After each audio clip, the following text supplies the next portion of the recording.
Once upon a time, a 17-year-old girl from Willoughby, Ohio, ventured to the Indianapolis 500 and left with the dream of one day competing in the greatest spectacle in racing.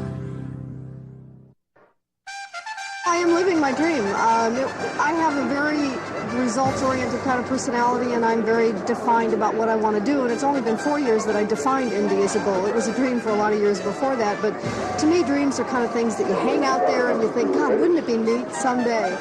A goal is something I say, I'm going to do that, and so first it was the dream, and now it was the goal, and now I'm absolutely living it, and it's got to be the most exciting thing that's ever happened to me in my entire life. Ladies and gentlemen, start your engines. That dream required desire, persistence, and experience. Lynn St. James was willing to pay her dues and do whatever it took to make her dreams come true. The road to Indy is a difficult one. After all, Lynn did not just show up at the Speedway gates and expect to race. She earned her way to the Brickyard. The road began somewhat inauspiciously in 1974 at a track in West Palm Beach, Florida, where she drove her Ford Pinto into a lake and almost drowned. Most people would have called it quits, but not Lynn.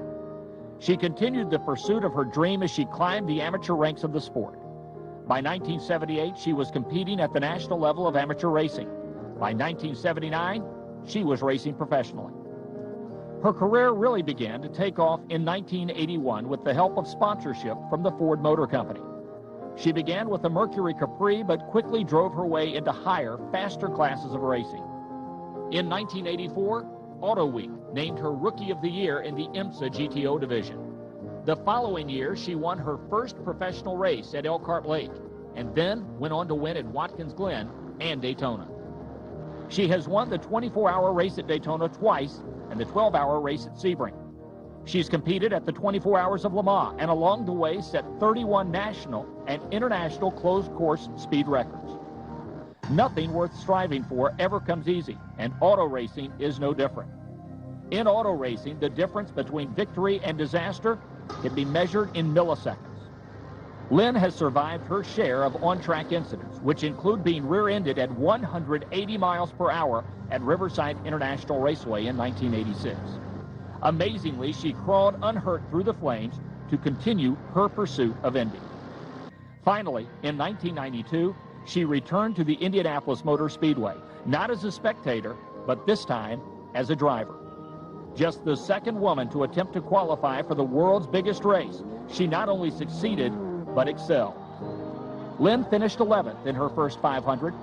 Lynn St. James has received the 1992 Bank One Rookie of the Year Award for 1992. In 1994, she qualified 6th, ahead of world champion drivers Mario Andretti and Nigel Mansell. Lynn St. James's accomplishments have not all taken place on the racetrack. As the leading woman competing head-to-head with men in a male-dominated sport, Lynn has gained recognition as one of the world's top female role models. She is committed to advancing the role of women in sports and in society through her personal involvement in many charitable, not-for-profit, and professional organizations.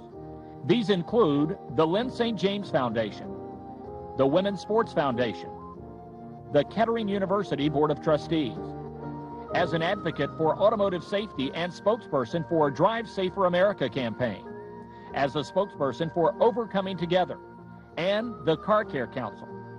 Her professional pursuits have included co-founder of Human Performance International, co-founder of the Women's Global GT Series, spokesperson and consumer advisor for Ford Motor Company, and television commentator for ABC, ESPN, and Showtime. She's even found the time to fly with the Blue Angels and the Thunderbirds, and has been a guest of Presidents Reagan, Bush, and Clinton at the White House. I found out that racing and being an athlete and a competitor is so self-centered.